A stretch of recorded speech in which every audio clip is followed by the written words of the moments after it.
Hey everybody, welcome back to Be Better on Purpose with Dr. Darryl L. Jones.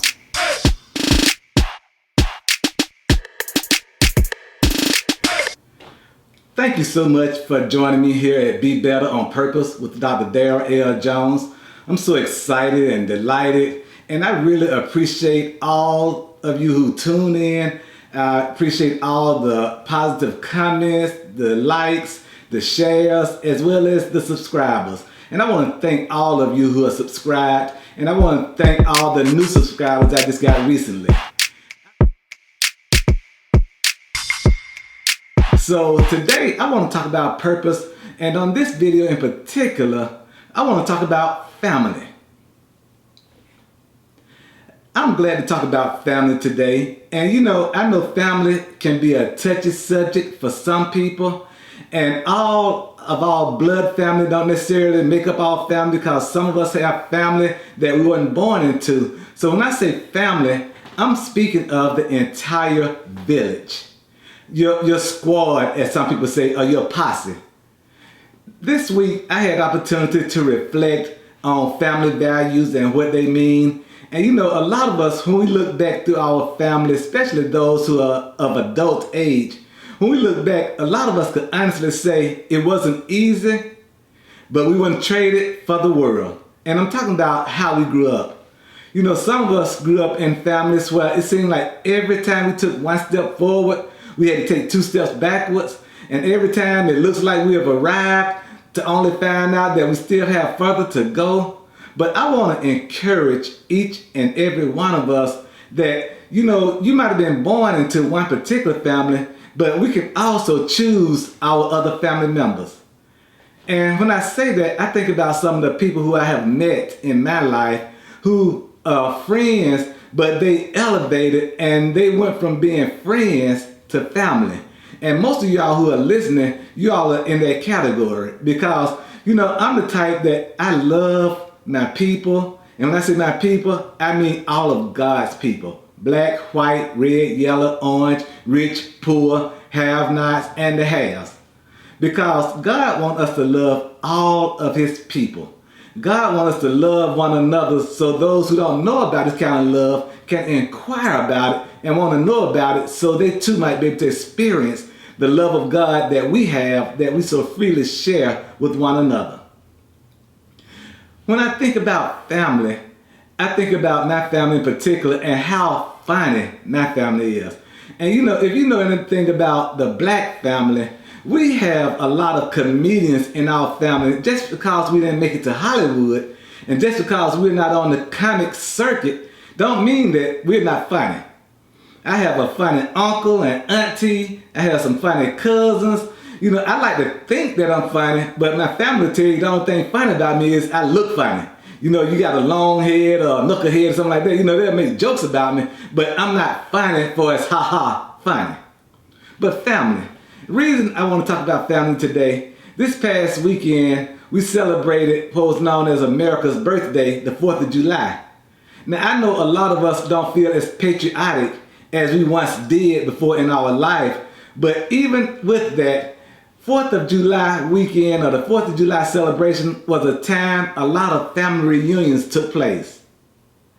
Unfortunately, this year, most family reunions had to be curtailed or delayed or denied or even postponed altogether.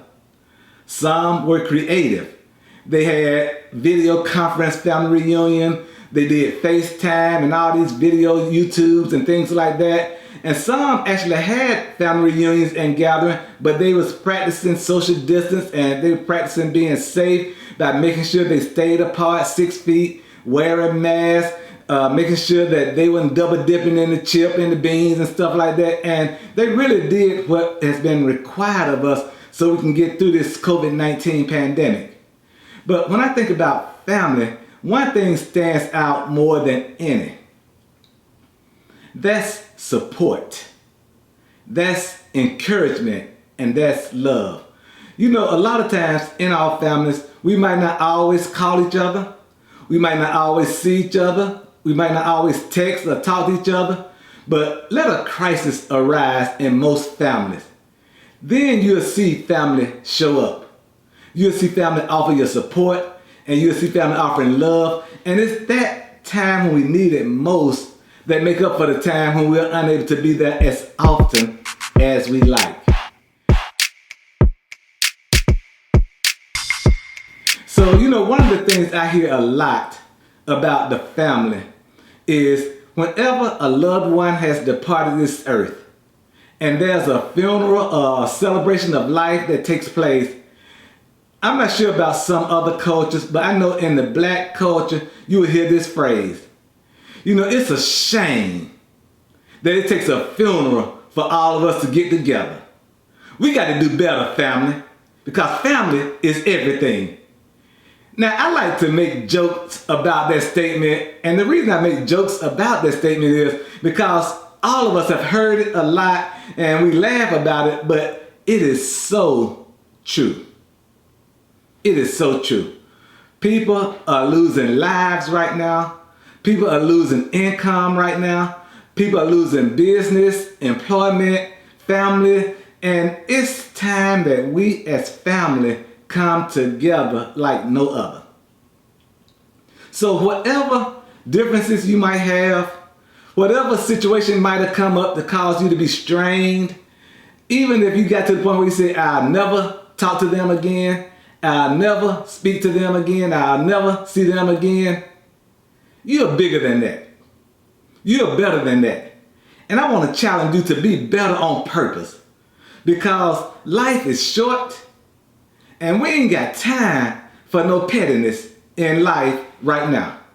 We really never have time for it, but especially right now. So my family, your family, our family, black, white, red, yellow, blue, brown, green, those who have a lot, those who don't have much, those who don't even know that they're family, we are all one big happy family. We are the United States of America. We are God's children. We are God's creation. God created all of us out of His love and out of His power. And God gave all of us a purpose that we are destined to live out here on this earth. So family, let's come together. Let's love one another. Let's care for one another. Let's share with one another. Let's be there for one another. And let us remember to be better for one another on purpose. Well, thank you so much for tuning in to Be Better on Purpose with Dr. Darryl L. Jones. And I pray that this week be a great week. I pray that this day be a great day. I pray that this hour, minute, and second be the very best that you've ever had before in your life. Well, until we are together again, be better on purpose with Dr. Darryl L. Jones.